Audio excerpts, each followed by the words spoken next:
L'apport de l'escalade pour un enfant autiste. Et ça sera d'ailleurs une des questions qu'on se posera à un moment donné, c'est quels sont les effets de ces pratiques sur les uns et sur les autres. Bon, messieurs les techniciens, on vous remercie de votre disponibilité et on peut lancer l'affaire. Mazen est un enfant aujourd'hui âgé de 10 ans, atteint de troubles du spectre autistique. Réservé et sensible, les difficultés qu'il a à communiquer le coupent un peu du monde. Pour qu'il ne s'enferme pas dans son handicap, Touraya, sa maman, organise sa vie familiale et professionnelle au rythme du développement de son Benjamin, quitte à forcer les portes des possibles.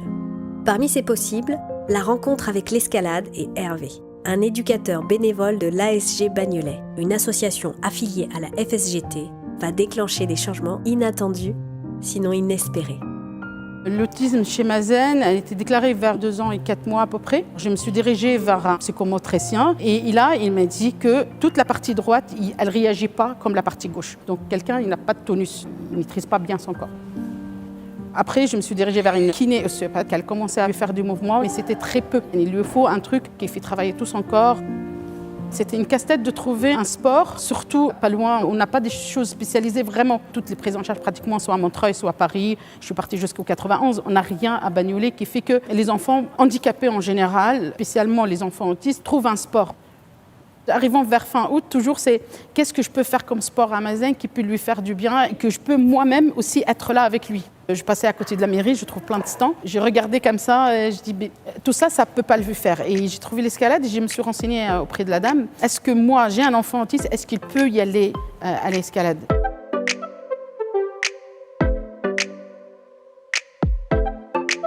À Bagnolet, on a ouvert l'activité aux parents-enfants. Au début, l'idée, c'était juste aux parents grimpeurs qui puissent venir avec leurs enfants. Et de temps en temps, je proposais une fois tous les 2 mois ou une fois par trimestre, une séance de jeu dans l'idée que les parents reproduisent ces jeux ensuite dans les autres séances. Et j'ai rencontré Mazen et sa maman à l'occasion d'une séance justement de jeu de début d'année. Tout d'un coup, en fin de séance, arrive un enfant et une maman qui moi je l'ai vécu comme ça, qui vient et qui un peu le force. Je me retrouve avec un enfant à côté de moi, qui n'a pas fait les premières séances un peu d'approche du mur, qui crie, qui n'a pas de communication avec moi. Moi, je ne vois pas quel type de communication on peut avoir avec cet enfant qui est visiblement dans une situation de handicap. Pour moi, tel que je l'ai vu la première fois, je me suis dit ouais, c'est lourd, je ne me vois pas l'encadrer, il ne va pas pouvoir rentrer dans l'activité. En tout cas, il ne va pas pouvoir rentrer dans l'activité que je suis en train de mener actuellement. Et à côté, il y a quand même une maman qui essaye de dire faites rentrer mon enfant dans l'activité.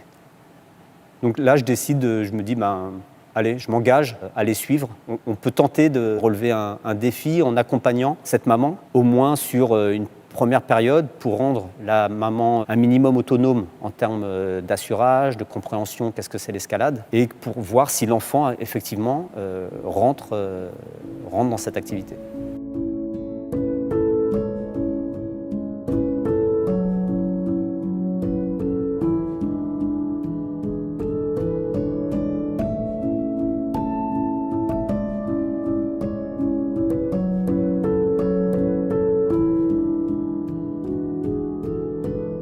Dès le départ, avec Mazen, je décide de mettre en place en fait, les situations habituelles.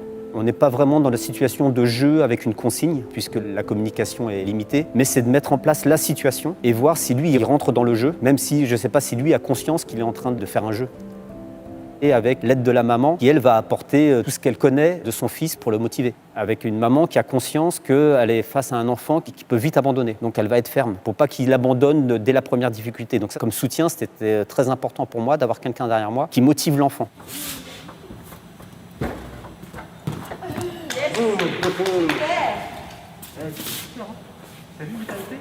Le rôle du parent, c'est un vrai appui parce que c'est la première personne qui connaît l'enfant. Donc ça va être le vrai médiateur entre le moniteur et le jeune qu'on ne connaît pas, qu'on ne sait pas comment faire, on ne comprend pas pourquoi il pleure à ce moment-là, pourquoi il crie. Les parents sont là comme indicateurs. Ah ben non, ça c'est juste il a été frustré à cause de ça. Et le rôle du parent, quand ils viennent ici aussi, c'est un moment pour jouer avec leur fils ou fille. Et je trouve que c'est des beaux moments parce que de sortir un peu du cadre de tout le temps, les visites médicales, l'institution, le scolaire, le paramédical. Il y a toute une autre dimension qui se crée aussi avec les parents dans le cadre de on va jouer ici.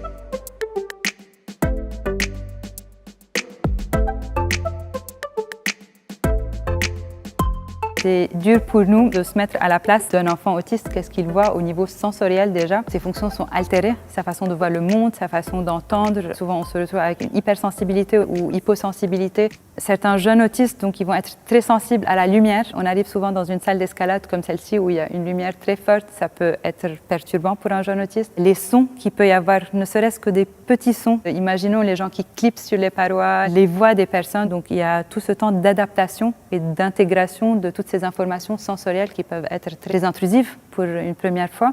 Il n'y a pas une règle à adopter ou voilà, c'est comme ça qu'il faut faire. Il faut vraiment prendre le temps de connaître, comprendre la personne avec qui on travaille et créer aussi une relation de confiance parce que le jeune, il va sentir si on l'investit ou pas. Et je crois que c'était la clé un peu avec Mazen et Hervé, où Hervé, il s'est dit, à un moment, il y a eu un déclic, mais si je vais m'engager auprès de ce jeune, et c'est à ce moment-là où tout s'est joué, où Mazen, il s'est senti investi par un autre.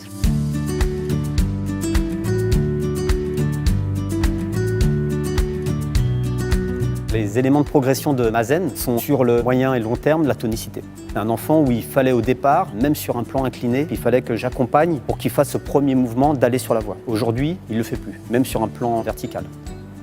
Le gainage, au départ, par exemple, l'assurage, c'était un assurage tactile presque, pour que son corps il reste gainé ou orienté le plus proche possible de la voie pour que son centre de gravité soit sur la prise et ne soit pas sur la chute. Et progressivement, j'ai de retirer cet aspect de poussette pour que lui-même l'intègre dans son corps.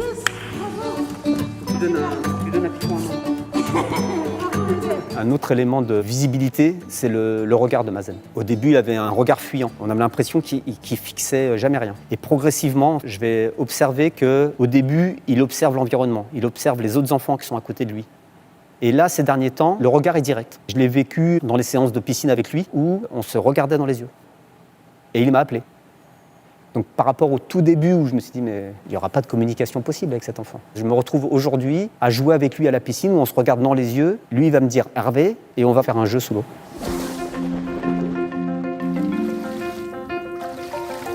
La motivation, je pense qu'elle est liée à mon parcours d'éducateur bénévole à la FSGT, mais elle est aussi le rapport à l'enfant, de voir que l'enfant progressivement rentre dans l'activité, de se rendre compte que ce qu'on met en place, ça a des effets démultiplicateurs pour Mazen dans sa vie quotidienne.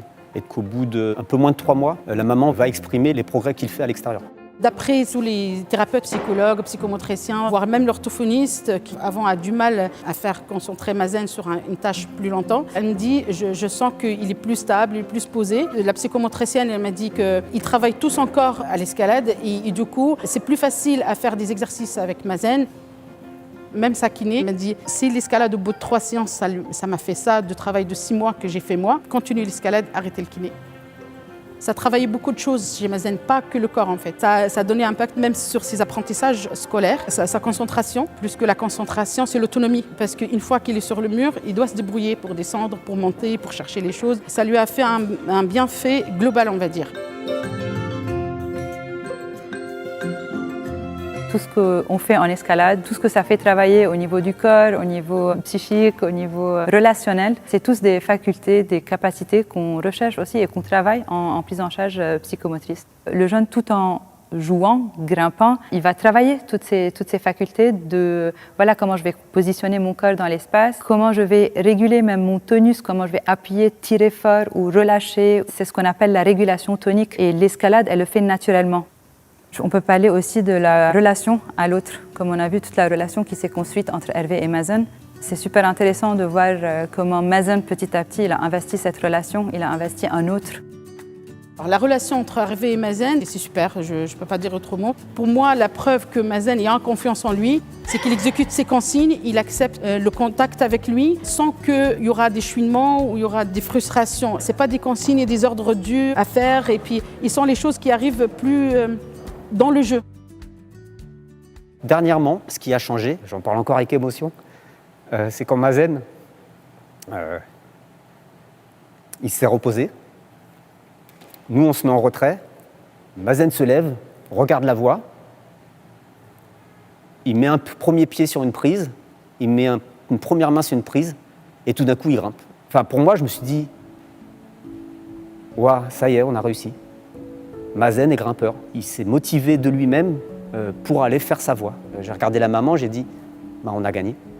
Comment que je sais que Mazen aime l'escalade? Sur son planning visuel de la semaine, on a l'étiquette escalade le samedi. Des fois, il me la prend pour la mettre le mercredi, par exemple. Parce que à un moment donné, c'est moi qui décide. On va à l'escalade. On ne sait pas si vraiment il aime ou il n'aime pas, s'il est content de venir ou pas. C'est juste obéir maman là, à ce moment-là. Mais là, il me montre que quand il déplace la carte d'un jour à l'autre, c'est comme si, allez, on y va. Quand je lui dis, allez, c'est parti, c'est l'escalade, il court, il prépare son sac, il est content, il vérifie si ses chaussures sont bien là-dedans. Tout ça, ça montre qu'il aime bien, en fait.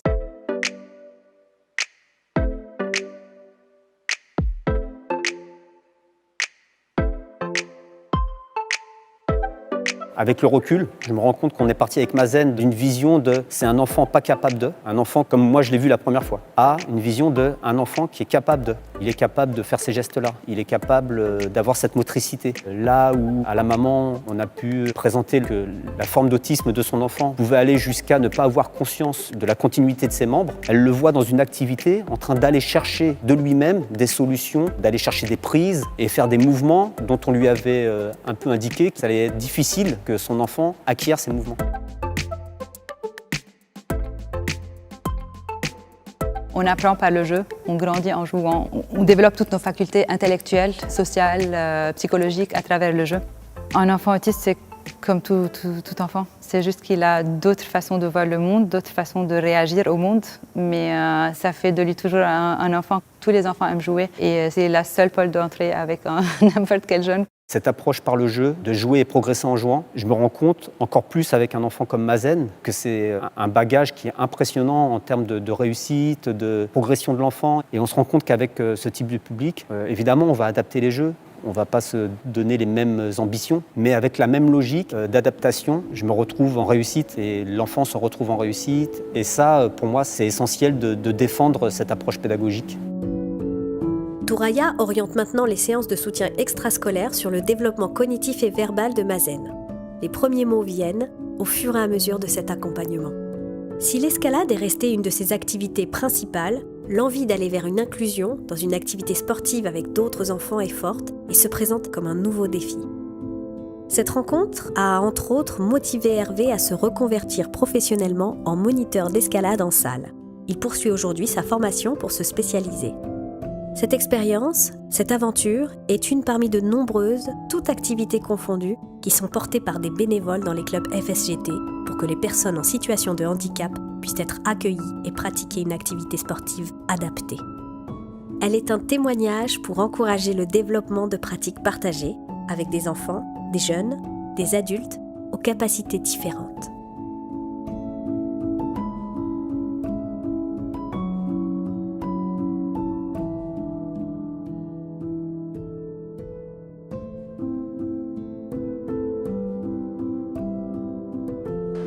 Voilà, donc le sujet, c'est pas simplement l'autisme, c'est le partage des pratiques en escalade entre différents publics et la place des personnes en situation de handicap dans nos pratiques. Ah oui, non, excusez-moi, on ne m'a pas entendu. Bon, merci pour ceux qui me corrigent. Donc, on va présenter nos invités. Alors, le plus jeune, pour commencer. Donc, dites-nous un peu qui vous êtes. Peut-être réagissez au film aussi si vous avez des choses à dire sur le film. Et ce qui va vous tenir à cœur dans le débat qui va venir. Non. Je suis Louis-Gabriel Pérez. Je pratique l'escalade depuis que j'ai 7 ans. Donc, ça fait 22 ans. J'ai été en lycée adapté pour les handicaps moteurs et en parallèle, je pratiquais l'escalade dans un club lambda avec des valides. C'est pas un club adapté, mais un club valide. Et donc j'ai pratiqué la compétition de 2012 à 2017. Et FME, là. oui, les compétitions FME. Oh, voilà. Il a participé, à des compétitions. Hein. Pas une FFME, pas une D'accord, ça n'existe pas. Ok. Et tu reprends là, redis. Oui, et là, je reprends la compétition depuis 1 an. Alors Louis Gabriel est un ancien élève qu'on a eu, Hervé et moi, en tant que professeur de PS à l'établissement scolaire adapté de Toulouse-Lautrec de Vaucresson. Vous avez vu, il y a une série qui passe en ce moment sur TF1. C'est l'établissement dont on est originaire, Hervé et moi, où on avait tout type de handicap.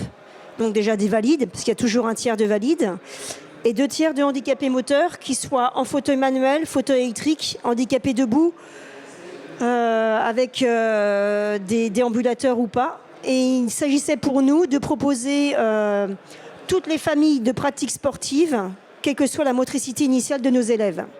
On avait aussi des troubles autistiques, bien sûr, des déficiences sensorielles, donc des malvoyants ou des non-voyants, des élèves qui avaient des difficultés auditives, donc des problèmes d'équilibre. On avait tous ces types de handicaps et c'était à nous de créer et de rendre possible la verticalité pour tous.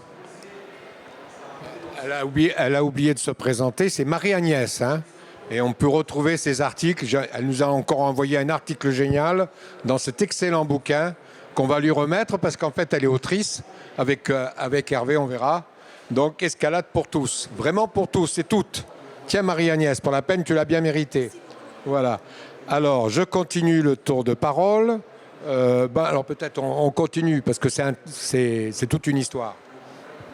Alors c'est le mari de Marie-Agnès. Moi j'ai eu la chance d'être à la création du lycée Toulouse-Lautrec, qui était une émanation de l'hôpital de Garches, dans lequel effectivement il y avait un certain nombre de handicapés, même des handicaps qu'on ne voit plus, hein, comme par exemple la poliomyélite, qui a été éradiquée grâce aux vaccinations. Mais comme disait Marie-Agnès, on avait tout type de handicap. Et mes collègues qui étaient les premières années voyaient que les élèves handicapés finalement étaient autant demandeurs, j'allais dire, de faire de l'EPS, que les enfants du personnel qui, eux, étaient valides et avaient droit à l'EPS. Donc, ils se sont dit, mais pourquoi ceux qui sont en fauteuil, ils ont envie de prendre un ballon de basket, ils jouent, et puis pourquoi, en fait, on les interdit. Donc, ça a été les premiers à, finalement, mettre en place toute une stratégie pour que, finalement, tous les élèves handicapés puissent avoir le droit à l'EPS. Moi, je suis arrivé 1 ou 2 ans après, j'arrivais avec mes passions. J'étais jeune, j'étais grimpeur, je faisais du parapente, je faisais des tas de choses. Et donc, en fait, j'ai eu envie de transmettre cette passion. Et c'est même les élèves qui me venaient et qui me disaient, mais Hervé, mais pourquoi nous on ne peut pas grimper? Et moi je lui dis, mais bien sûr qu'on peut essayer de grimper, quoi. Et à l'époque on avait très peu d'installations, donc je me souviens, je montais les élèves au sommet du toit du lycée qui faisait à peu près une 20aine de mètres et on descendait en rappel. Alors effectivement, pour un paraplégique, monter la dernière échelle c'était un peu compliqué, mais on arrivait à les monter et on les descendait. Et puis après j'avais aussi la chance d'avoir un cousin qui a monté l'entreprise, hein, cette première, les structures d'escalade et qui maintenant qu'on voit fleurir un peu partout. Donc en fait, quand j'ai eu envie de faire des prises d'escalade sur mes murs, les proviseurs étaient complètement emballés du travail qu'on faisait et j'ai pris, ma spiteuse, enfin ma perforateur, et puis j'ai fait plein de prises et puis j'ai fait le premier mur d'escalade en région parisienne. À l'époque, il y avait déjà Vaux-en-Velin, on a été vraiment les premiers à faire ces murs d'escalade. C'est rigolo parce que là, j'ai rencontré tout à l'heure Catherine Destivelle qui, elle, venait effectivement, elle connaissait qu'il y avait un petit mur là-bas, elle venait s'entraîner avec nous et c'était marrant. On a été aussi un des premiers à organiser des compétitions. Mais tout ça pour vous dire que nos élèves handicapés, ils voyaient tout ça. Et ils se disaient, mais nous, on peut peut-être faire ça. Je me souviens, ma première, une de mes collègues qui avait vraiment initié, l'EPS au niveau handicap, elle montrait un exercice. Souvent, à l'époque, on avait encore des cordes lisses pour monter. Et souvent, les valides, ils n'avaient plus vraiment déjà, ils ne savaient plus grimper à la corde, ça s'apprenait presque plus. Mais par contre, on avait des paraplégiques et eux étaient très très forts. Ils avaient des membres supérieurs très développés et eux, tranquillement, ils montaient. Donc, on faisait des exercices dans lesquels nos élèves handicapés étaient finalement gratifiés. Ils mettaient en exergue un petit peu leur capacité. Et après, quand on a fait un mur d'escalade, on s'est arrangé pour que le mur il puisse avoir des plans inclinables et puis qu'on puisse aussi, dessiner des voies qui étaient complètement adaptées pour eux. Et en fait, ils prenaient un pied farouche. Ils nous envoyaient, ils nous débriefaient là-dessus et on a eu de cesse que de vouloir absolument faire en sorte que non seulement ils aient le plaisir de grimper comme leurs camarades valides, et aussi qu'ils puissent être évalués dans le cadre, je dirais, de l'EPS au niveau d'une structure nationale, d'éducation nationale, et puissent être évalués au baccalauréat. Et les petits problèmes que quelquefois j'avais, c'est que quelquefois j'avais carrément un myopathe ou un élève en fauteuil électrique en me disant « Mais Hervé, je peux m'inscrire au bac escalade ?» Et je lui disais « Tu sais, tu es en fauteuil électrique, moi ça va peut-être être un petit peu compliqué. » Mais comme dans le reportage que j'ai trouvé absolument remarquable, on s'est dit « Mais qu'est-ce que je peux faire ?» Et finalement, on trouve toujours des solutions. C'est ça. La chance que j'avais des petits effectifs. J'avais des collègues qui étaient à fond avec moi sur toute la créativité qu'on pouvait avoir, mais j'ai des élèves myopathes en fauteuil électrique qui ont été effectivement évalués en escalade. Et les parents étaient les premiers surpris en disant « Mais je ne comprends pas, mon élève il a 15 ans en escalade, mais qu'est-ce qu'il peut faire ?» Et là, j'expliquais le contenu d'enseignement, j'allais dire toutes les situations pédagogiques qu'ils avaient effectuées et qui méritaient effectivement la notation. Voilà, je suis très bavard, je laisse passer. Excusez-moi. Bon, mais merci. Si on est en panne, on sait à qui on remet le micro. Alors, je continue le tour. Présentez-vous. Oui, bonjour. Ferzo Pintado. Je suis au club Amitié Nature Voiron, mais je viens d'un club parisien qui, depuis 2012, a eu une convention avec une association d'hébergement des personnes en situation de handicap, Vie et Avenir, pour les accompagner, pour les faire grimper dans les séances ouvertes à tous les adhérents du club.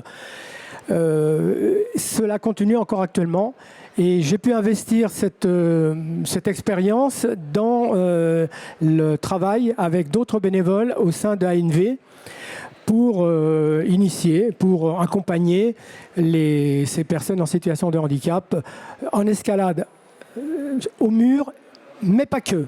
Je dirai ça plus tard. Je ne sais pas l'ouvrir. On va essayer d'aider Marie-Agnès à ouvrir ses photos. Hein. Ça ne sera pas de la vidéo, c'est promis. Alors, donc, Louis Gabriel, comment toi tu es rentré dans la passion de l'escalade? Est-ce que tu peux dire des choses là-dessus? Je te le tiens. Du coup, j'ai commencé l'escalade. Ma famille est de Nemours, à côté de Fontainebleau.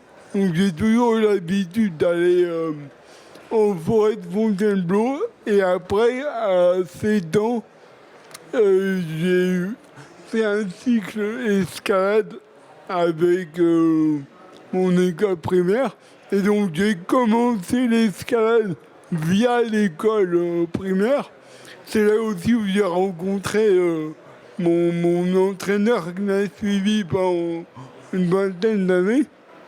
Et après ce cycle, donc, j'ai continué via des stages qui étaient organisés par la mairie toutes les vacances. Et vers 15 ans, je me suis inscrit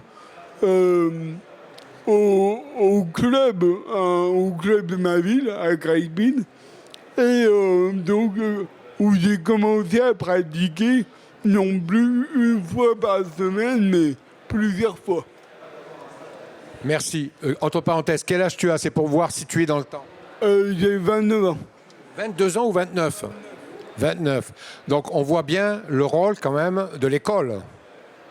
Le rôle de l'école, des associations quand elles sont inclusives et de l'éducation physique. Hein. Ça fait... Moi je suis un ancien prof d'éducation physique, alors ça fait plaisir de voir que le service public, ça fait avancer le schmilblick dans certains cas.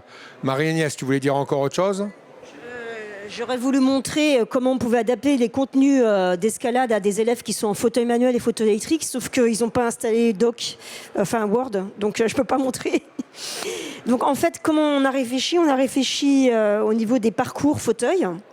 Et donc on a fait construire par les gars de l'atelier du lycée des marches de différentes hauteurs, des pans inclinés, des en bois, pareil, des bascules. Et on a créé des blocs fauteuils que les élèves devaient franchir en fonction d'une lecture prédictive, comme un bloc pour un debout. Hein.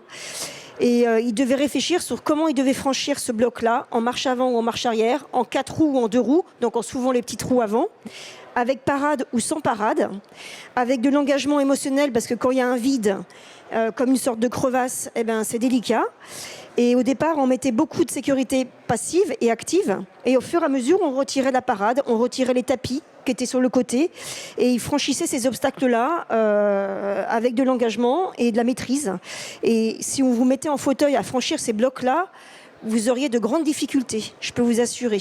Et donc, c'est exactement la même logique intellectuelle, la même logique d'activité que pour un debout qui franchit un bloc ou un debout ou un valide qui franchit une voie verticale. Exactement la même logique. Et Hervé était même plus loin. Je vais te laisser parler des pentes inclinées. C'est dommage qu'on n'ait pas les photos. Hein. Non, c'est la chance que j'ai eue, c'est effectivement dans un établissement scolaire, comme disait Marie-Agnès, 1/3 de valides, 2/3 d'handicapés. Donc c'était pas du tout un ghetto. Les handicapés, ils avaient la référence des valides. Les valides, par contre, eux, ils mesuraient leur chance, j'allais dire, d'avoir leur motricité, voilà. Mais quelquefois, ils étaient ridiculisés, comme disait Marie-Agnès, parce que quand on les mettait en fauteuil, eux, ils n'avaient pas la même efficacité, bien évidemment. Mais au niveau de l'escalade, c'est ça qui est intéressant, c'est de voir que moi, ce qui m'intéressait, c'est que travailler aussi sur les facteurs psychologiques. C'est-à-dire qu'effectivement, un grimpeur qui est, j'allais dire, infirmoteur cérébral et qui est vraiment un grand performeur maintenant, mais il y avait des élèves qui étaient beaucoup plus handicapés que lui. Et ceux qui n'arrivaient pas encore à grimper sur un mur classique, même vertical, j'allais dire avec une pente, je les faisais carrément grimper sur une échelle, tout simplement. Et rien que de le fait d'être à 1 ou 2 mètres déjà, au début, la première séance, ils étaient vraiment avec des facteurs émotionnels très très forts. Et je disais, mais tu sais, à la fin du cycle, si moi, tu arrives à monter en haut de l'échelle, sur le gymnase qui faisait une dizaine de mètres et que tu arrives à descendre en rappel, pour moi c'est déjà quelque chose de très important et tu verras pour toi, ça le sera aussi. Et à l'extérieur, il y avait ce mur de 20 mètres et je leur disais, toi, nous, peut-être avec tes camarades, avec un système de mouflage, t'as beau être en fauteuil, on peut te monter aux 20 mètres, te voir ce que c'est que d'être à 20 mètres d'altitude et tu vas voir, tu vas comprendre comment on te monte, tu vas comprendre la sécurité nécessaire pour faire cette tâche. Donc il y avait, je dirais presque une tâche intellectuelle pour eux, hein, savoir ce que c'était qu'un mouflage, comment on pouvait... Oui, alors avec soit des poignées Jumar, soit avec des échelles de spéléo, soit avec tout ce qui existait à l'époque. Ouais, enfin bon, on avait la chance de pouvoir, j'allais dire, faire une grande recherche par rapport à toutes ces activités-là. Bon, comme dans le film, on voyait quelquefois, on allégeait le poids du grimpeur en montant en parallèle avec lui, avec un gris-gris. Enfin, les gris-gris n'existaient pas encore à l'époque, mais en tout cas, avec soit, j'allais dire, un chinte ou autre chose. Effectivement, on était là pour rassurer l'élève, parce qu'on s'apercevait que souvent la limite, elle était plutôt psychologique. Physique, on arrivait souvent à faire en sorte qu'en diminuant. Quand je vois les élastiques de musculation, où on voit maintenant qu'on peut faire je dirais presque une traction d'un bras si on se met moins 45 kg et autres, avec nos élèves handicapés, quelquefois, effectivement, on leur retirait la moitié de leur poids de corps et puis on s'apercevait que ça passait très très bien et que donc tous les effets bénéfiques de l'escalade étaient possibles pour finalement des gens sur lesquels on n'aurait jamais parié. Et le fait qu'il y avait ce retour très très positif, écoutez, on a continué et je pense que j'espère qu'il y a d'autres gens qui continuent. Maintenant d'ailleurs... Hervé, on parlait des pentes inclinées pour les fauteuils. Ah oui, oui. Ouais, alors la logique d'un prof de PS, c'est effectivement de rendre tout, j'allais dire, possible. Et donc effectivement, ces élèves, les exercices un peu dont parlait Marie-Agnès, c'était faire quasiment, alors on s'est fait un peu une sorte de trial. C'est-à-dire qu'effectivement, les fauteuils électriques, on leur demandait de faire, je dirais, des pentes les plus, plus pentues possibles, avec des fois des records à 50 degrés. Hein. Voilà, ça c'était intéressant. Et puis de savoir monter. Donc rien qu'un, je dirais, une démarche comme ça. Savoir qu'un élève en fauteuil manuel peut, pourquoi pas, arriver à monter, j'allais dire, des marches comme ça, ou les descendre, bien sûr. Savoir ce que son fauteuil lui permettait de faire, la technique pour y aborder, etc., etc. Et dans la vie de tous les jours, bien évidemment, vous imaginez le rôle utilitaire que peut avoir ces exercices-là, dans la mesure, la prise de confiance en soi, la maîtrise d'un certain nombre d'éléments indispensables quand on évolue dans un monde qui n'est pas forcément fait pour être accessible totalement. Bon, écoute, merci beaucoup parce que là, vraiment, partager une passion, l'escalade, on voit ce qu'il y a derrière, la créativité, la qualité du prof d'éducation physique, des enseignants d'éducation physique. Et puis surtout, ce que j'ai bien aimé aussi, la réhabilitation de l'escalade artificielle. Ça fait partie de la culture. Mais non, il faut prendre tout en considération. Tout est valable, à condition que ça poursuive une visée émancipatrice. Mais l'émancipation, c'est en fonction de la situation de départ. Alors là, on a eu pas mal d'exposés sur le contexte scolaire. Et dans la vie associative, comment ça peut se passer? Les deux ne s'opposent pas, bien entendu. Donc, Fernando, c'est un collègue, il faut quand même que je lui donne la parole aussi. Ouais, Quel club? Soyons brefs. Du coup, à Amitié-Intervoiron, il y a une convention depuis 2008, tu me diras, Evelyne, si je me trompe, depuis 2008 avec l'association du sport adapté. Donc, depuis cette période, on organise régulièrement dans un gymnase des séances encadrées par des bénévoles d'Amitié Nature Voiron avec les participants du sport adapté. Il faut quand même signaler qu'on a une moyenne qui est en train de baisser. Ça, c'est une constatation. Il y a moins de personnes en situation de handicap qui viennent grimper. Alors, on se pose la question, est-ce que c'est parce que c'est un sport dangereux, considéré comme dangereux? Est-ce que c'est parce que ces personnes veulent toucher un peu à tous les sports et donc une année font ça, l'autre année font autre chose? Ça peut être aussi des problèmes de transport, parce que tous n'habitent pas dans le même endroit.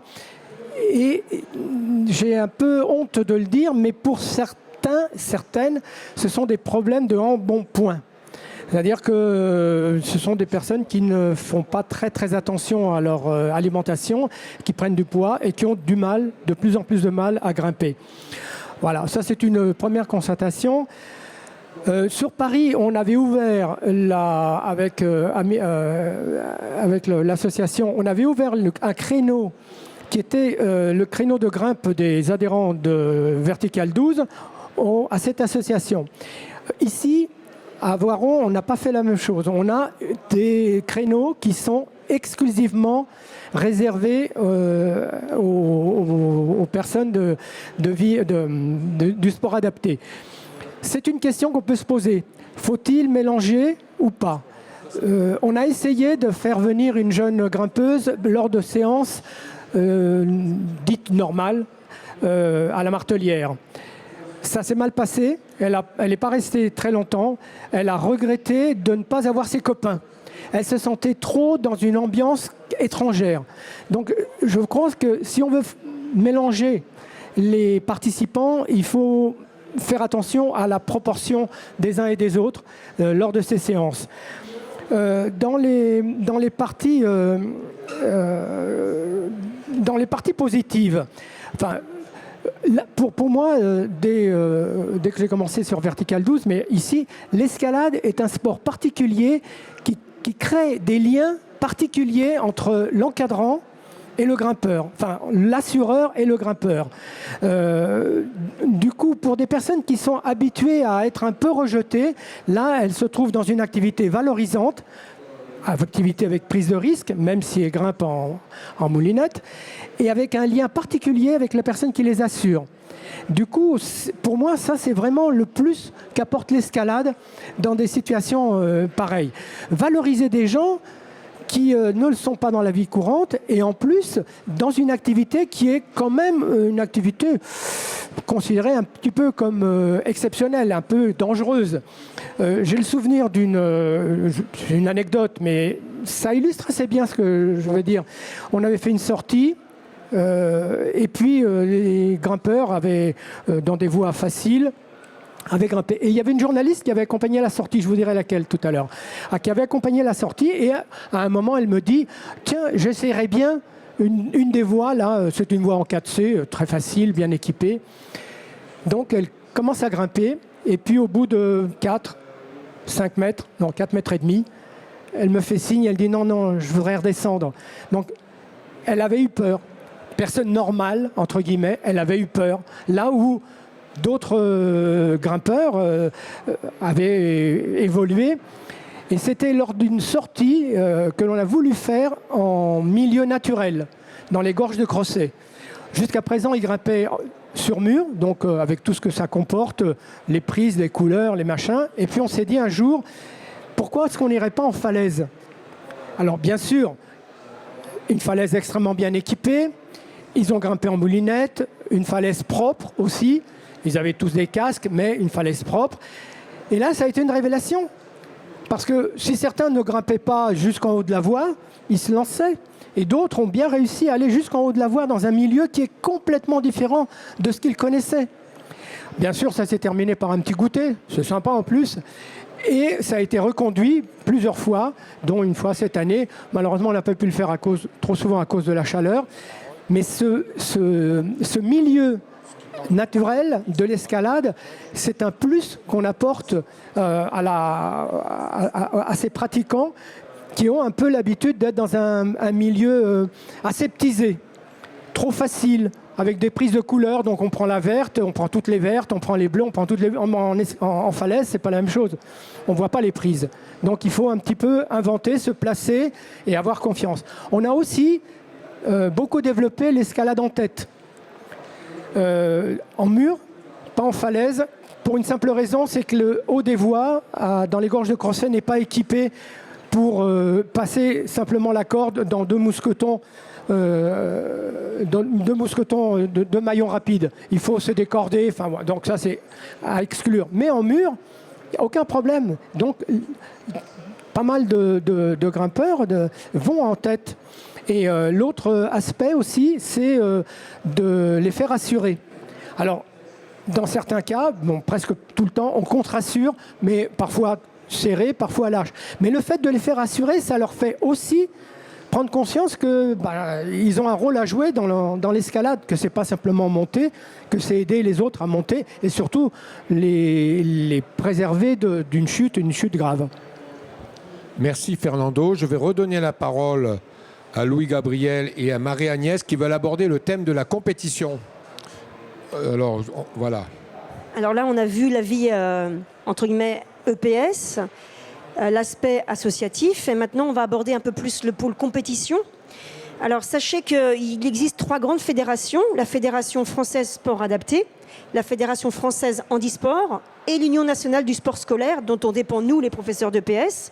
Et on m'a attribué le rôle de référente nationale sport partagé, vous voyez le t-shirt ici, où il a fallu depuis 10 ans créer un championnat de France où au sein d'une même équipe, il y a 2 jeunes en situation de handicap qui ont un dossier MDPH, entre guillemets, Maison départementale des personnes handicapées, et 2 jeunes valides qui représentent à 4 leur établissement pour un championnat de France sport partagé. La difficulté a été de créer une épreuve équitable, quelle que soit la forme de handicap. Il y avait aussi bien du handicap intellectuel, psychologique, cognitif, sensoriel, que moteur. Et vous pensez bien que confronter un autiste qui est en surpoids et qui a des problèmes de tonicité par rapport à un jeune qui a des déficiences simplement cognitives, en gros qui est dyspraxique ou dysorthographique, eh bien c'était pas facile de créer une compétition équitable. Et pour ça, il a suffi simplement d'attribuer, suite à un testing initial, des coefficients de compensation et de rajouter des prises en fonction de la catégorie du handicap où était le jeune. Par exemple, un 5B, je rajoutais pour un élève qui était de catégorie handicap moyen 2 ou 3 prises supplémentaires d'une autre couleur. Pour quelqu'un qui avait une agénésie brachiale, par exemple une amputation d'un bras, on rajoutait également une deuxième couleur avec 2-3 prises supplémentaires. Et à partir de ce moment-là, avec le coefficient de compensation, suite aux 3 voies de difficulté, aux 2 blocs et à la voie de vitesse, eh bien les jeunes pouvaient faire une compétition équitable. Et c'était notre souci. Nous, on n'a pas perdu en effectif au niveau du handicap. On a toujours eu environ 10 équipes qui se représentaient en lycée, au championnat de France, et 10 équipes en collège. Maintenant, Louis-Gabriel, qu'on a eu comme élève, n'a pas eu la chance de connaître ce championnat sport partagé UNSS parce qu'il a été créé que vers 2014-2015. Donc lui, il a connu les balbutiements de la Fédération française de montagne et d'escalade, puis d'ISF. En 2012, ça a commencé. Plus que les balbutiements. Ouais. Alors, et donc, il va maintenant vous expliquer son vécu de compétiteur de haut niveau et sa reprise avec les 4 catégories qui sont maintenant représentées au niveau de la FFME. Je parle des catégories. Donc, il y a une catégorie pour amputer membre sup, amputer membre inférieur, déficient visuel. Et la 4e, c'est des troubles neurologiques et physiologiques qui sont subdivisés en sous-parties. Je vais lui donner la parole pour qu'il explique davantage. Tu le tiens bien à l'horizontale. Là, je vois rien. Pas trop. Bon. Donc, comme Marianne a dit, ma partie compétition, c'était donc avec la FFME. Donc, comme le dit Marianne, c'est 4 plusieurs catégories, elles-mêmes subdivisées en différentes catégories. Et donc, le premier, donc j'ai commencé en 2012 avec la première équipe de France. Et donc, à savoir que ces catégories ont elles-mêmes beaucoup évolué à travers le temps. Donc au début, on est parti donc dans ma catégorie, qui est la catégorie atteinte neurologique et physique. Au début, c'était des coefficients qui étaient attribués à chaque grimpeur, qui étaient multipliés par le nombre de prises. Et rapidement, on est passé une division par sous-catégorie en fonction du degré de handicap. Et donc, quand je me suis arrêté en 2017, 3 catégories dans la partie déficience neurologique et physique. À savoir que entre le temps où j'ai arrêté en 2017 et maintenant, les catégories ont beaucoup évolué. Les manières de classifier les athlètes aussi. Et donc. D'accord. Voilà. Et est-ce que tu peux dire quelque chose sur qu'est-ce que ça t'a apporté à toi de participer à ces rencontres, à ces compétitions, même si l'organisation n'était pas parfaite, puisqu'on voit que c'est une amélioration continue, mais peut-être que toi, en tant que jeune pratiquant, qu'est-ce que ça t'a apporté?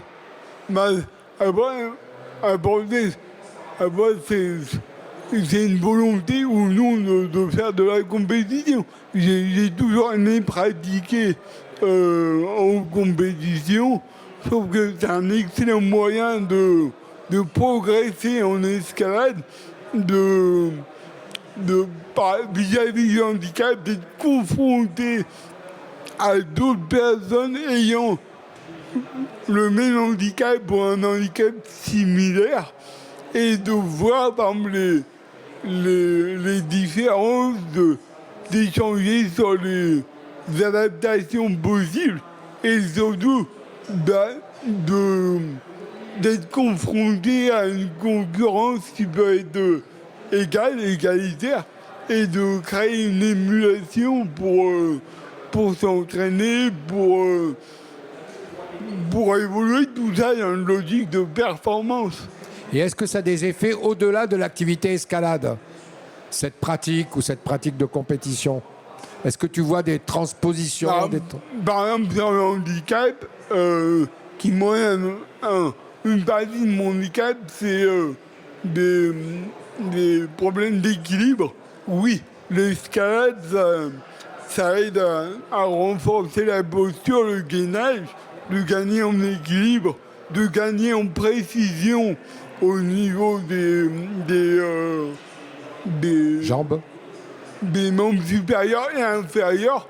Par exemple, aussi, j'avais qu'au début, mes premières années d'entraînement, c'était un exercice, c'était de mettre les mains à plat sur de la dalle et de grimper qu'avec les pieds, pour apprendre à être précis sur les pieds et apprendre à placer son bassin, puisqu'on n'a pas les mains pour s'équilibrer. Donc c'est un exercice que mon entraîneur m'a fait répéter des milliers de fois. Et donc je vois que maintenant j'ai beaucoup gagné en précision au niveau des pieds, et aussi les marches d'approche en falaise qui demandent beaucoup de précision, puisque le terrain est accidenté. La marche d'approche m'a aussi beaucoup fait gagner en équilibre. Merci beaucoup, c'est très intéressant. Marcher avec des bâtons, par exemple, pour Louis Gabriel, c'était compliqué. On l'a emmené sur un stage à Chamonix, au départ, quand il était en terminale. Et c'est en terminale. Oui, mais c'était pas les bâtons. C'était piolet. Non, c'était pas l'utilisation des bâtons spécifiquement. C'était la déficience au niveau de l'équilibre qui rendait la marche d'approche difficile. Et à force d'en faire, on gagne en motricité, en équilibre, etc. Donc on l'a emmené en stage d'alpinisme à Chamonix pendant 15 jours avec 4 autres jeunes. Et il a fait ses premiers parois glaciaires, etc. Voilà. Il faut juste rajouter que les jeunes qui grimpent en situation de handicap, aussi bien de l'UNSS que les grimpeurs au sein de la FFME, grimpent en moulinette. Et souvent à la FFME avec une deuxième corde pour éviter les pendules de début de voie. Ça, c'est important à savoir. Ok, alors peut-être que dans la salle, alors d'abord, quand vous voulez intervenir et compléter, allez-y. Mais peut-être que dans la salle, vous avez d'abord des témoignages aussi ou des questions à poser à nos... Là, on est vraiment dans le partage, hein, donc je vous donne la possibilité de vous exprimer. Ici, c'est pas la dictature du micro, c'est le partage. Ah ben voilà. Vas-y, puisque tu es là pour ça. C'est juste pour c'est un retour d'expérience. Présentez-vous. Ouais. Donc je m'appelle Damien, je travaille pour l'association En passant par la montagne. Donc nous on est basé à Servoz. Rapidement l'association elle a été créée en 95 par Marc Battard. L'idée c'était d'amener des personnes, des jeunes des quartiers difficiles en montagne. Et depuis l'association elle a évolué. On a fait plein d'autres activités. L'idée c'est toujours d'amener des personnes en montagne. Mais on a aussi créé 3 clubs affiliés FFCAM. Un club de rando et 2 clubs d'escalade qu'on appelle des clubs inclusifs parce qu'on fait grimper justement des personnes valides et des personnes non valides ensemble. Et en fait, par rapport à ce que vous disiez tout à l'heure, nous, ça a été créé comme ça dès le départ, en fait, les clubs. L'idée, c'est que les personnes valides, c'était des bénévoles, des gens qui s'intéressaient à ce qu'on faisait dans l'association et qui ont voulu venir grimper. Et en fait, ces clubs, ils ont plus de 10 ans d'existence. Il y a des personnes qui étaient là depuis le tout début, qui sont encore là aujourd'hui. Il y a des nouvelles personnes qui arrivent toujours. Et là, en fait, ce qui compte beaucoup, c'est que il y a beaucoup de bienveillance, bien sûr, mais il y a aussi beaucoup d'entraide, que ce soit pour les valides ou pour les personnes non valides. C'est-à-dire qu'on a des personnes en fauteuil qui peuvent assurer des personnes valides en train de grimper. Et pareil, alors nous on travaille avec des guides de haute montagne, donc des fois c'est une autre approche aussi. Il y a autant de l'extérieur que de la salle. Et ils ont développé des techniques pour accompagner les personnes en fauteuil. Alors nous c'est des personnes en fauteuil mais qui arrivent quand même à avoir un peu de mobilité pour grimper. Et en fait, comme vous parliez tout à l'heure, avec des poignées Jumar, ils arrivent à faire grimper les personnes. Et ça me fait penser à ce qu'on disait tout à l'heure, on a des personnes qui n'ont pas la parole, qui viennent grimper. Et on voit le plaisir qu'elles ont de revenir à chaque fois parce qu'elles sont toujours à l'heure. Elles ont toujours vraiment envie. Il y a un vrai plaisir. Et la rencontre, elle est là. Et c'est vrai qu'on pourrait dire que des personnes valides qui reviennent toutes les semaines, au bout d'un moment, elles pourraient se lasser parce que c'est pas des clubs où il y a une grosse évolution, mais il y a un vrai plaisir de partage. Et je crois que c'est ça qui compte surtout. On parlait du partage de la passion, et là, c'est réel, quoi. Merci beaucoup pour ce témoignage. Je vois que vous savez applaudir avec les mains. Donc, c'est Fernando qui voulait intervenir. Vas-y. Et manifestez-vous si vous voulez poser des questions, etc. Justement, à propos de votre expérience, là, par rapport à un club qui s'est créé de façon binaire, quoi. Enfin, sur les clubs, que ce soit Vertical 12 ou ANV, la difficulté, c'est à la fois que cette activité soit considérée comme une réelle activité du club, c'est-à-dire que le bureau directeur considère qu'il faut mettre des sous, par exemple, je ne sais pas, à Vertical 12, on achetait les baudriers. Donc, que ce soit une réelle activité du club et ensuite qu'il y ait une équipe de bénévoles qui soit motivée avec une évolution, parce que j'ai eu des discussions avec des copains en disant, bon là peut-être qu'on pourrait faire ceci, on pourrait faire cela, ou d'autres ont dit, ah tiens, et si on faisait ci, etc. De façon à ce que ce ne soit pas simplement faire venir les gens et les faire grimper en yo-yo. Hop, on s'amuse, yo-yo, allez hop. C'est quelque chose d'un peu plus profond, d'un peu plus construit. Et cette expérience sur ANV, elle est très positive parce qu'il y a une direction du club qui a, sans conteste, qui pense que c'est une activité du club. Et il y a une équipe de bénévoles très fortement impliquée tout à fait ouvertes aux évolutions. Et une des dernières, ça a été justement d'aller grimper en falaise. Merci beaucoup, Fernando. Je vois que des mains se lèvent. Voilà. Du coup, j'ai une question. Est-ce que Présente-toi, pense à te présenter. Ok. Je m'appelle Antonin, je suis enseignant en activité physique adaptée. Je voulais savoir si l'handisport et le sport adapté ils sont suffisamment développés ici à Grenoble, s'il y a des structures qui en font ou... Alors ça, c'est une question locale. Fernando ou peut-être d'autres peuvent répondre à cette question. Où en est le développement ? Je ne peux pas dire si c'est vraiment... Il y a une association du sport adapté du Pays voironnais qui assure l'incitation à aller pratiquer différents types de sports. Il y a une réunion repas qui se fait annuellement. Je ne peux pas dire, là, je n'ai pas de statistiques à donner. Nous, on regrette qu'en escalade, il y ait une diminution des participants. Peut-être aussi que ça vient d'une question d'information au niveau du sport adapté Pays voironnais. En tout cas, moi, je suis plus FFH. Nous, on a créé notre association, on l'a appelée Handi Altitude. L'IA, c'est des arrobases. Et en fait, quand tu vas sur le site de la FFH, tu tapes l'activité et tu vois localement, par des petits points, où est-ce qu'il y a des associations qui proposent, par exemple, de l'escalade inclusive.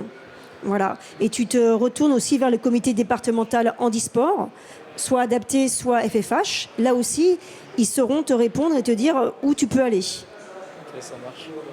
De toute façon, on voit bien qu'il faut faire connaître toutes ces innovations, ces trouvailles sur le terrain associatif, sur le terrain éducatif. Je ne sais pas s'il y a eu un super film de fait sur votre expérience à Vaucresson, mais ça mérite une émission de télévision, je veux dire, sur la 5 ou sur Arte. Enfin voilà, ça aussi, ça intéresse. Bon. Juste alors, une précision. Vas-y.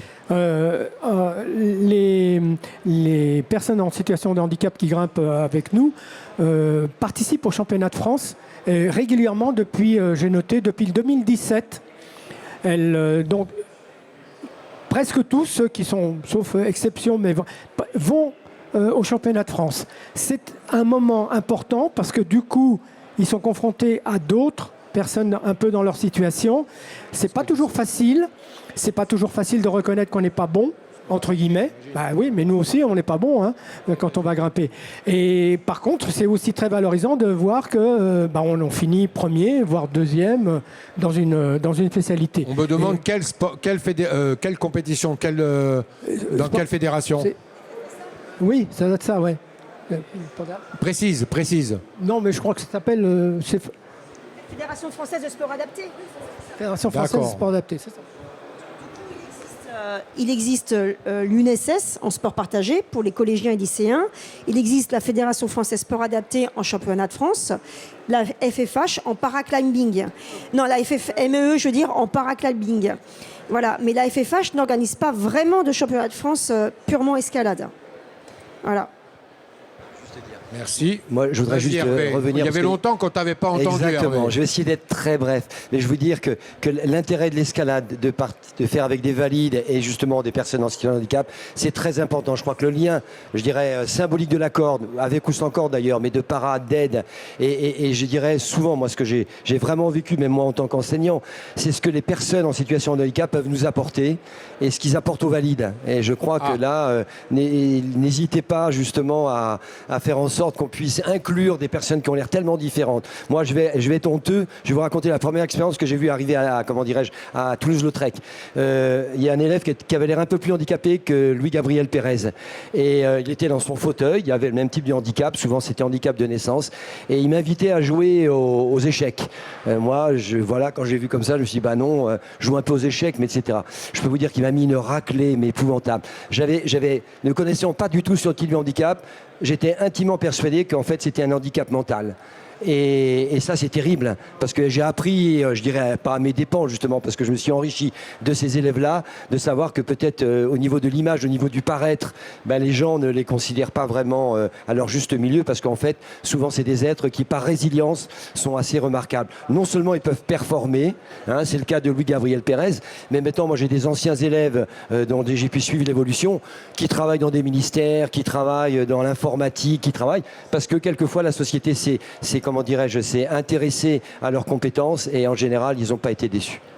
c'était justement, là tu anticipes bien, moi je voulais que vous puissiez développer, mais cette pratique des pratiques partagées, qu'est-ce qu'elle apporte aux valides en retour, mais qu'est-ce qu'elle apporte, enfin en gros, quelles sont les retombées psychologiques, sociales?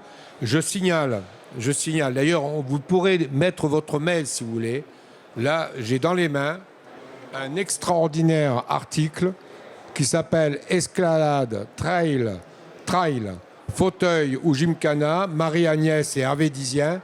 Je trouve que non, c'est vraiment un monument cet article. Et j'ai pas pu me le photocopier pour que tout le monde l'ait, mais si vous écrivez votre mail là-dessus, on vous l'enverra. Et entre parenthèses, ils ont développé tout l'aspect des retombées aussi. Enfin, il y a tous les aspects. La didactique, on voit les photos, les dispositifs et les retombées. Donc, allez-y, parlez-moi des retombées sur les uns et les autres. Qui veut parler? Allez. Retomber avec ou sans corde? Ben, tu fais preuve d'humour, tu vas t'adapter. Moi, je pense que la pratique de l'escalade, c'est un sport particulier. Donc, aussi bien pour les personnes en situation de handicap, ça tu es mieux placé que moi pour le dire. C'est un sport qui est considéré par les gens en général comme un sport dangereux, comme un sport qui sollicite de gros biceps et qui est souvent destiné à ceux qui grimpent avec 2 doigts, avec une main et qui se lâchent dans le vide, comme on l'a pu le voir dans certains films. Donc c'est un sport qui a une image très très forte et une image de danger. Tout à coup, des personnes qui sont marginalisées, des personnes qui sont en situation de handicap arrivent à grimper. Et arrivent à grimper parfaitement, arrivent à grimper sans peur, arrivent à grimper. Et ceux qui assurent aussi s'aperçoivent que il n'est pas mauvais. Hein. Il n'est pas mauvais, il grimpe bien. Hein. Et du coup, ça donne à ces personnes qui assurent pour la première fois, bien sûr, au bout d'un moment, ça y est, on le sait, ça leur donne aussi une autre image du handicap. Et on peut considérer que c'est peut-être... je ne sais pas si en jouant au foot ou en jouant au basket ou un truc comme ça, on a la même chose. Mais en escalade, je suis persuadé que l'image que l'on a du grimpeur, mais par rapport à quelqu'un de handicapé, change complètement. Et en disant, oui, il y a un handicap, oui, d'accord. Mais là, il n'y a pas de handicap. Il grimpe plus ou moins bien, comme nous, on peut grimper plus ou moins bien à son niveau. Et ça, c'est important.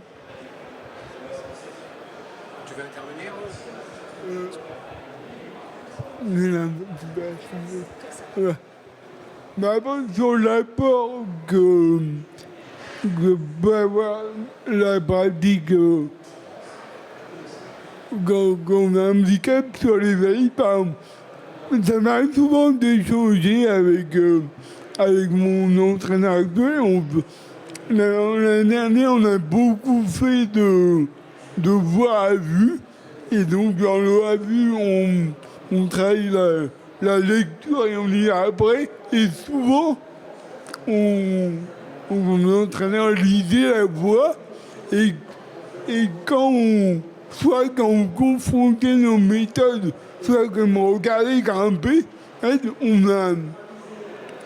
ne pense pas forcément à passer un passage, un mouvement de la même manière que par exemple, je prends le cas de mon handicap où je peux pas lever beaucoup les jambes, où j'ai pas une amplitude articulaire très prononcée pour faire un croisé.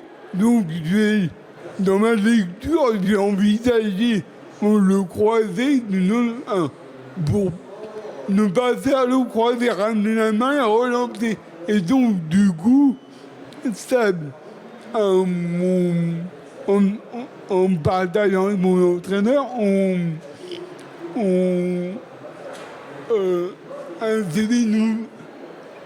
on arrive à des nouvelles méthodes que de par les contraintes physiques, on peut envisager un passage de différentes manières. Voilà. il est en train tout simplement d'expliquer, le Gabriel, que en fait, chaque voix, chaque bloc se lie en fonction des capacités initiales de chacun. C'est pareil pour des personnes comme moi qui font qu'1m60 et qui dépassent les 50 ans et qui a pris un petit peu de poids en vieillissant. Eh ben, on grimpe pas de la même manière qu'à 20 ans. Voilà, tout simplement. Et on lit pas les blocs, les mêmes passages que Hervé qui fait 1m75 et voilà. Il a oublié de dire, parce qu'on a pu comparer des vidéos quand on l'avait comme élève, quand il avait 18 ans et maintenant 30 ans, il a énormément progressé au niveau en termes d'athétose. Athétose, c'est... je te laisse expliquer. Mais en fait, c'est tous les spasmes. Dès que je vais devoir fournir un effort assez intense, je vais avoir tendance à me crisper et à la fois avoir moins de précision motrice et une réduction de l'amplitude du membre. Par exemple, si je dois aller chercher une prise et que je suis crispé, je peux perdre plusieurs centimètres d'allonge. Donc, ce qui peut me pénaliser. Donc il est obligé de grimper relâché. Et le relâchement, c'est vital en escalade. Je voudrais juste dire que dans notre établissement, on avait aussi cette chance-là d'avoir du paramédical énormément. On avait des psychologues, on avait des kinésies, on avait enfin vraiment... Des psychomotes, tout ça. Des psychomotes et tout. Et on a eu un kiné qui était effectivement aussi passionné d'escalade. Et bizarrement, ses élèves, la séance de rééducation, souvent ils descendaient sur notre mur d'escalade, ils nous demandaient l'autorisation, on lui disait évidemment. Et donc ils faisaient les séances de kiné sur le mur d'escalade. Et donc ils faisaient monter les élèves, il avait bien compris notre système pour incliner certaines voies, éventuellement les simplifier et aussi faire travailler en désescalade parce qu'effectivement pour nos élèves qui étaient MC, on travaillait sur effectivement, des mouvements qui étaient extrêmement intéressants pour tout simplement faire de la kiné. Donc c'était assez important. Mais pour ça, il faut qu'on ait aussi l'accord parental entre guillemets et que derrière les parents poussent et incitent leurs jeunes et ne freinent pas les jeunes à ce genre de pratique. Et là, j'ai un jeune, c'est la 2e année que je l'ai, je suis en milieu ordinaire maintenant. Hein. Moi, j'ai des élèves qui ont des troubles autistiques simplement ou qui ont des déficiences auditives. Mais il y a aussi, là, j'ai un élève qui est hémiplégique. Et ce jeune-là, c'est sa 2e année qui fait un cycle de PS. Et bien, entre la première année et la 2e année, je vois la différence parce que le kiné lui a osé lui dire que grâce à ça, il pourrait développer sa motricité du mauvais côté. Donc il y a toute l'estime de soi, la valorisation, la rééducation, le dépassement de soi, la construction de soi qui rentre à travers cette pratique-là, mais toutes les autres pratiques sportives également. Alors, merci, j'ai vu que dans la salle, on voulait s'exprimer. J'ai envie de parler aussi, juste, je dis un mot. Entre parenthèses, je coordonne les pratiques partagées à la FSGT. On a tout un collectif. Et moi, je rajouterais ce que j'ai vu dans les pratiques, pas qu'en escalade, hein, le changement de regard des parents sur leurs enfants. Et ça, c'est énorme. On le voit un peu dans le film d'ailleurs aussi, hein, que les parents découvrent et soient fiers des résultats des parents.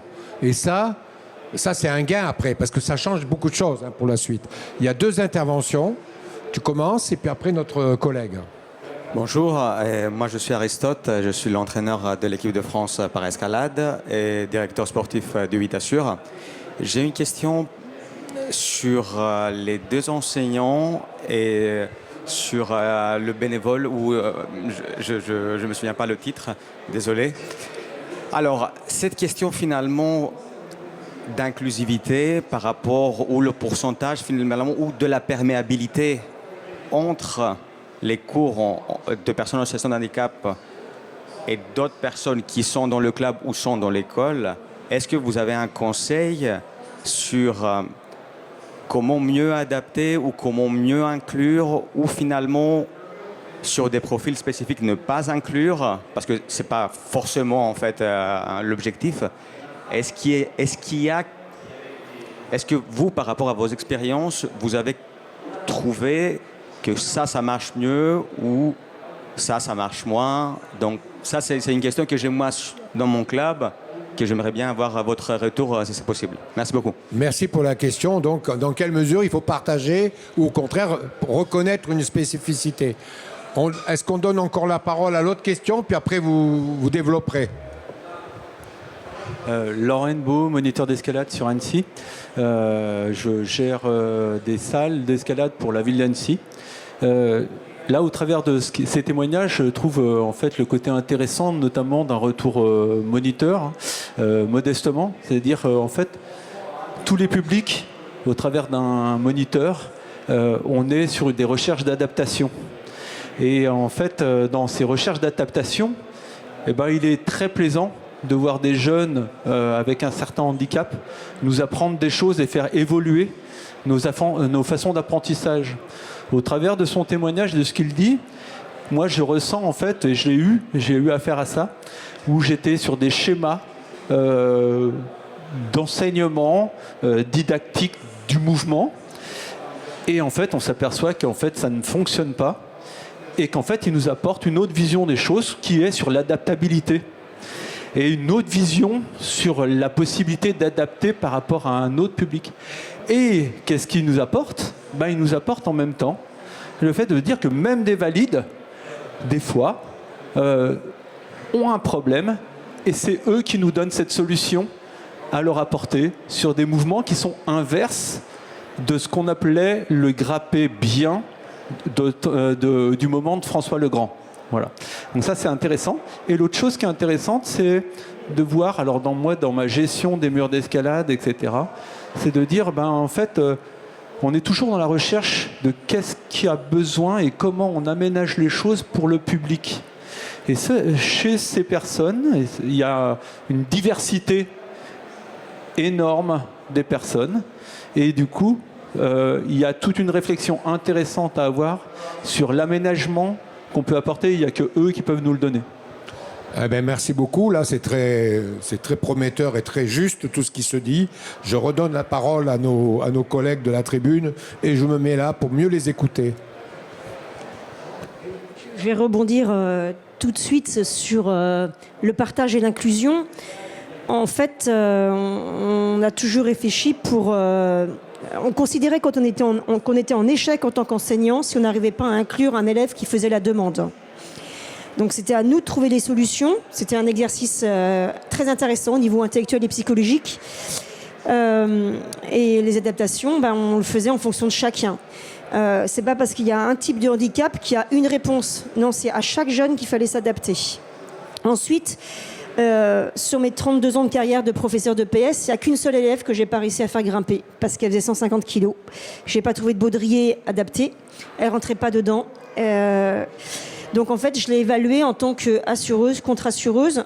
Et assureuse, c'était pas possible. Donc contre-assureuse, vérificatrice du matériel, de la sécurité. Et je l'ai valorisée. Et grâce à ça, elle a pu avoir une note trimestrielle en escalade, mais pas sur des savoirs purement d'escalade. C'était mon seul échec entre guillemets en termes de pratique verticale. Pour le reste, je vais te laisser répondre. Je crois qu'il faut être très modeste. Il n'y a pas de recette miracle.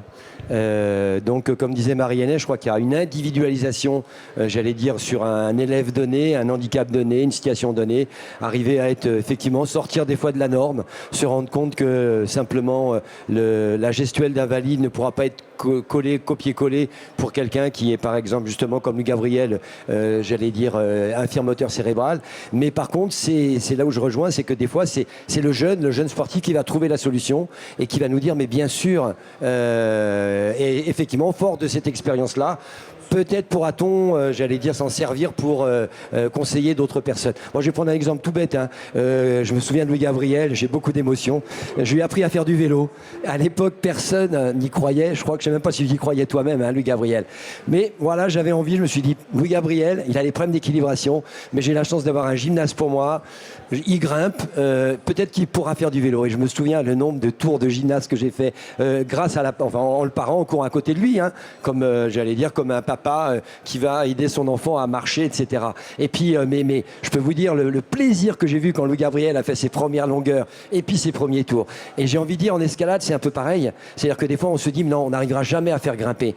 Sauf que moi, la chance par rapport au très haut niveau, le niveau, le curseur, je le situais où je voulais. Comme je vous l'ai dit, la joie que j'avais à voir un élève qui se disait avec un vertige d'enfer à pleurer quand il était au bout de la 3e marche de son échelle, et je lui disais, écoute, je te comprends, moi j'ai pas le vertige, mais je j'imagine un peu, je sais ce que c'est. Moi, peut-être qu'enfin, comme je vous le disais, en fin de cycle, si jamais tu arrives ne serait-ce peut-être au 7e barreau, et je savais qu'en fait il arriverait beaucoup plus, parce que quand on met les gens, j'allais dire, sauf je dirais les troubles physiologiques, mais quand on arrive à mettre les gens en confiance, avec la rassurer par voilà, un valide qui va bien assurer, ou un camarade, ou le meilleur copain qui est aussi handicapé mais qui va bien assurer, et on s'aperçoit qu'on se dépasse, on a envie d'impressionner, on a envie de, voilà, si on joue sur tous les rapports à la fois affectifs, psychologiques, émotionnels, on arrive à avoir des résultats fantastiques. Et moi je dis, j'ai une carrière exceptionnelle parce que j'ai pas forcément amené beaucoup d'élèves au haut niveau. Louis Gabriel, s'il est arrivé au niveau, c'est pas parce que j'étais son professeur de PS, c'est parce que comme il expliquait, il a commencé l'escalade très tôt, il en a fait en club avec des coachs, etc., vraiment d'une efficacité remarquable. Mais par contre, moi là, je dirais ma gratification, elle était dans le plaisir de voir ces jeunes-là qui tout d'un coup se dépassaient, arrivaient en haut du mur ou arrivaient simplement à descendre du mur. Et là, pour moi, c'était vraiment magique. Et puis, je laissais au coach l'effet de les faire accéder au très très haut niveau que moi j'avais pas. Hein. Modestement, mon niveau c'était un max que j'avais travaillé pendant peut-être un mois et tout. Donc je savais que par rapport au niveau, c'était voilà. Mais par contre, arriver à faire en sorte que quelqu'un qui ne connaissait pas l'escalade arrive à voir cette richesse de l'activité, comme on l'a dit, un binôme, quelqu'un qui assure, quelqu'un qui vous conseille, quelqu'un qui vous mène à vous dépasser, je dirais, même au sens presque philosophique, c'est toute la richesse de l'escalade. Il y a plein de livres qui ont été écrits, j'en ai lu récemment, il y a à peine 3-4 semaines, l'escalade et la méditation. Moi, je suis aussi expert. Je suis aussi, entre guillemets, expert en arts martiaux. Voilà. Et pour moi, effectivement, il y avait un rapport direct dans les arts martiaux. Moi, c'est Aikidoka. Hein. Donc, cet aspect non-violence, cet aspect élévation spirituelle. Et je retrouvais la même chose dans l'escalade. Cette capacité à maîtriser son souffle, cette capacité à maîtriser ses émotions, qui permet effectivement de se dépasser. Et ça, c'est très important. Et le fait de le travailler ensemble, c'est magique. Ouais. Moi, je rajouterais que en escalade, quel que soit le grimpeur, la notion d'évaluation de la prise de risque, c'est absolument essentiel. Et on fait cette évaluation en fonction de son historique et de ses conditions. Mais arriver à faire prendre, à ce que le grimpeur prenne conscience qu'il va lui-même voir là où il y a un problème, c'est fondamental. Vous êtes vraiment très bon. Alors, ah oui, mais vous n'avez pas répondu par contre à toutes les questions. Mais vous êtes très bon parce que vous êtes excellent, pardon. Non, j'ai dit excellent. Excellent parce que ce que vous montrez, d'une part, c'est qu'en définitive, l'entraide, comme le disait Pablo Servigne dans son bouquin, c'est l'autre loi de la jungle. C'est qu'en gros, ça nous aide à progresser et ensemble. Et en définitive, les pratiques partagées, les pratiques avec les personnes en situation de handicap, c'est notre haut niveau, c'est notre haute performance de la pédagogie et de la créativité. Et ça enrichit tout le monde. Ça enrichit tout le monde. Ça nous change notre regard sur l'être humain, ça change le regard sur l'escalade, etc. Et donc là, c'est super. Par contre, vous n'avez pas répondu à la question du collègue. Ah, alors, il posait la question suivante. Ça me fait. Est-ce que dans quel cas c'est intéressant de chercher l'inclusion et de chercher les pratiques partagées entre personnes valides et personnes en situation de handicap? Et dans quel cas c'est peut-être intéressant d'avoir une pratique spécifique avec ces... Vous avez certainement avec votre expérience des réponses là-dessus, même s'il n'y a pas la réponse, je suppose. Vas-y Marie-Agnès. Alors la pratique partagée, vous l'avez compris, hein, ça va du loisir à la compétition. La pratique spécifique, je considère que ça s'adresse essentiellement à l'entraînement et à l'accès au haut niveau. Pour le partage, on a des exemples concrets, c'est que par exemple on a beaucoup agi aussi au niveau de la fédération de parachutisme et on a initié et fait sauter 300 de nos élèves en situation de handicap. Ça ne pouvait se mettre en place que grâce à une mixité. C'est-à-dire que parce que l'élève en situation de handicap avait osé sauter en tandem, que l'élève valide qui était dans le même avion a osé sauter. La plupart du temps, c'était dans ce sens-là. Et c'était souvent par amitié et par copinage. Il a osé, donc il faut que j'ose le faire. Et je rappelle que c'est pareil, aussi bien en escalade qu'en parachutisme, c'était une plus-value sur leur curriculum vitae, sur Parcoursup ou pour les futurs employeurs. Le fait qu'ils pratiquent une activité à environnement spécifique et à une connotation un peu engagée, un peu extrême, les employeurs se questionnaient. et c'était une plus-value, vraiment. Tu veux rajouter ? Moi, je vais répondre peut-être plus spécifiquement par rapport au fait de est-ce qu'on inclut, est-ce qu'on n'inclut pas. Je voudrais quand même donner quelques fois les limites. Là, je voudrais pas, j'allais dire, être trop idyllique. Quelquefois, c'est compliqué. Quelquefois, il faut de la part de l'enseignant, j'allais dire, des réelles capacités. Un professeur de PS qui n'est pas grimpeur et qui n'a pas de vécu, quelquefois, moi, ça me fait peur qu'ils disent ah ben moi, je vais enseigner l'escalade à mes élèves, hein, parce qu'il maîtrise pas tout. Et c'est un peu compliqué. On a beau former en formation professionnelle continue, quelquefois sur quelques séances, mais il y a des activités qui demandent des compétences, à mon avis, spécifiques. Nous, moi, quelquefois, on s'est rendu compte qu'on n'était pas capable de mettre valides et handicapés ensemble, à certaines fois. Alors, je vais prendre des exemples tout cons, hein. En 3e, 4e, cycle natation. On mettait les filles et les garçons ensemble, on avait 50% de dispense. Alors qu'au niveau handicap moteur, on n'a jamais eu de dispense au niveau de notre établissement. Tout simplement parce que vous comprenez bien les problèmes de mixité à cet âge-là. Se montrer devant les garçons, pour les filles, se montrer devant, voilà, etc. C'était compliqué. On démixait uniquement sur les cycles et tout d'un coup, c'était magique. En seconde, il n'y avait plus de problème, ils nageaient ensemble. Et ben, j'ai envie de dire que par rapport au handicap, quelquefois, il y avait nécessité de faire des groupes de niveau. Donc quelquefois, ça nous arrivait de prendre tous ceux qui étaient en fauteuil manuel et de faire un cycle basket pour eux, et puis les valides ou ceux qui étaient debout allaient effectivement sur du basket debout. Et ils acquéraient chacun de leur côté des compétences qui faisaient qu'à un moment donné, on pouvait inclure 1 ou 2 élèves en fauteuil manuel dans l'équipe des valides, etc. parce qu'ils étaient super habiles et que, j'allais dire, peut-être stratégiquement, on avait dit, tiens, si jamais c'est un fauteuil qui met le panier, lui, il ne marque pas 2 points, il va en mettre 4, par exemple. Donc, vous voyez, on arrivait à faire des compensations qui faisaient qu'à ce moment-là, c'était avantageux de valoriser celui qui était dans son équipe, qui était en fauteuil. Mais il y a des moments donnés où, effectivement, on regroupait les fauteuils électriques ensemble. Et à ce moment-là, comme sur les cycles escalade, les valides et les handicapés debout étaient sur le mur d'escalade ou sur les échelles, et puis les élèves en fauteuil manuel et fauteuil électrique sur des cycles qu'on pouvait plus imaginer. Nous, on mettait escalade, mais c'était plus trial, où on apprenait un élève à descendre des marches ou à monter, comme j'ai expliqué, sur des marches. Donc il y avait vraiment une individualisation à ce moment-là du travail, et donc il y a des fois, effectivement, on n'était pas en capacité, surtout quand on est en enseignant pour, j'allais dire, 30 élèves, là, ça devenait compliqué. Moi, la chance que j'avais des effectifs très réduits. On travaillait toujours en équipe. Et moi, ça m'arrivait de prendre les 2-3 élèves en fauteuil et puis d'insister en escalade.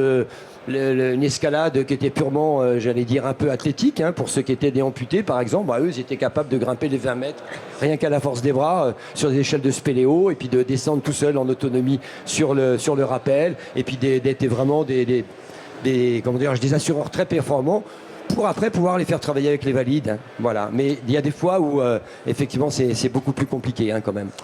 Merci. Là, ça prouve aussi que c'est une pédagogie différenciée. Et ce n'est pas du dogmatisme.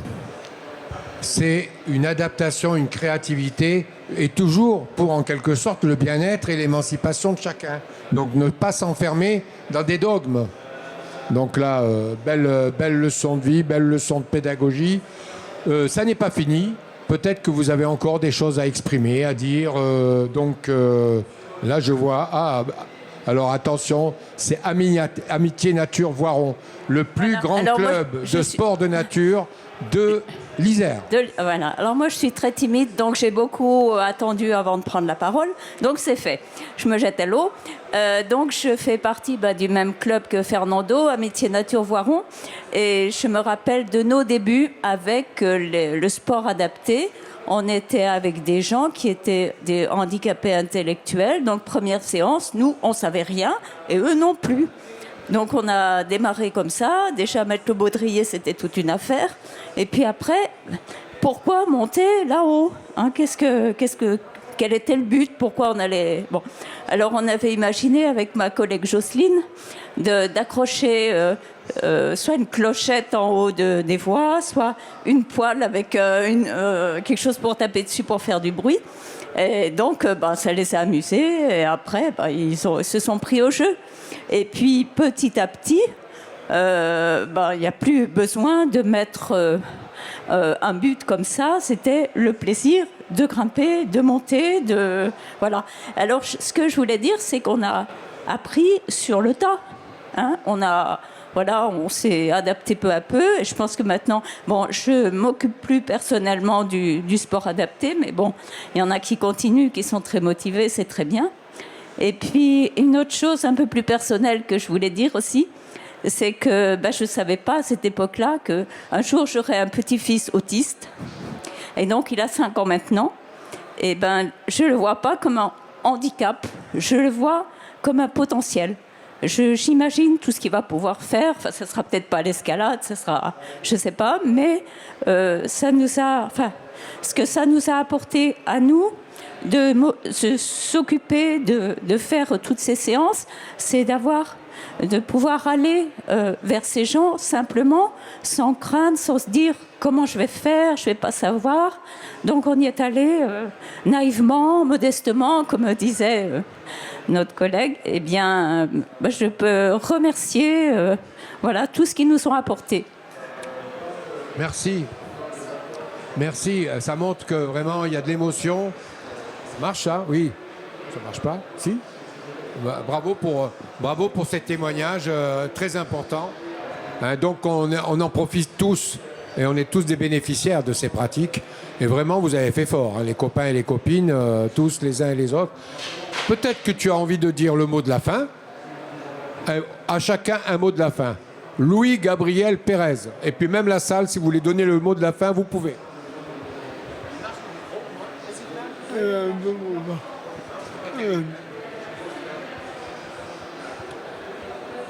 Non, pour rebondir aussi sur ce qui a été dit juste avant, sur la question de la mixité ou non. Alors, pour le coup, je parlerai plus pour une logique de performance. À la fois, la mixité, ça permet aussi d'être confronté à la fois à des gens qui passent qui peuvent passer les mouvements avec plus d'aisance et donc d'avoir un point de repère. Et à la fois, ça peut être un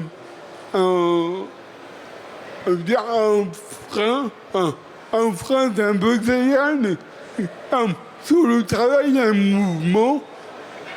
Par exemple, je prends l'exemple en compétition de la lecture. Il y a des démos dans les voies de qualif. Donc on a quelqu'un qui nous fait la démonstration. Et intuitivement, on va avoir tendance à se caler sur la personne qui fait la démonstration, alors qu'il n'a pas la même amplitude que nous. Donc, ce qui peut nous fausser dans notre grimpe. Et le fait d'avoir des sections spécifiques, ça permet aussi de réfléchir avec précision sur les adaptations qui correspondent à telle problématique et qui ne vont pas forcément être les mêmes selon les handicaps et forcément les mêmes qu'avec les valides. Donc je pense que les deux approches sont complémentaires.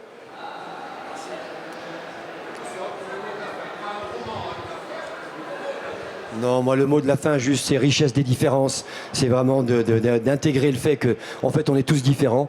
Que même moi, je me croyais valide, et puis je pense que quelque part, je suis certainement un petit peu handicapé aussi, puis ne serait-ce qu'avec l'âge.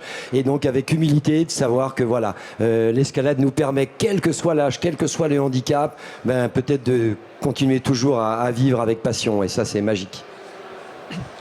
Oui, c'est effectivement magique. Simplement pour dire qu'il ne faut pas que les clubs aient des réticences à ouvrir leurs portes à des handicapés et à des actions comme celle-là. Je tiens quand même à dire une chose qui ressemble un peu. Certains clubs parisiens ont ouvert leurs portes à des migrants qui étaient exclus partout. et avec lesquels ils ont fait des actions sportives, d'escalade. Et je trouve que c'est aussi une autre façon de voir l'autre. Peut-être que l'autre n'est pas toujours aussi négatif que peuvent le dire certains animateurs de télévision dont je ne citerai pas les noms. Et je finirai par juste un tout petit détail. Derrière, à l'entrée, il y a une petite affichette concernant une pétition que je vous invite à signer pour avoir accès à la réserve naturelle de Haut-Chartreuse, qui aujourd'hui est interdite à tout randonneur, à tout skieur, parce qu'elle appartient à un marquis qui la loue très très cher à des chasseurs.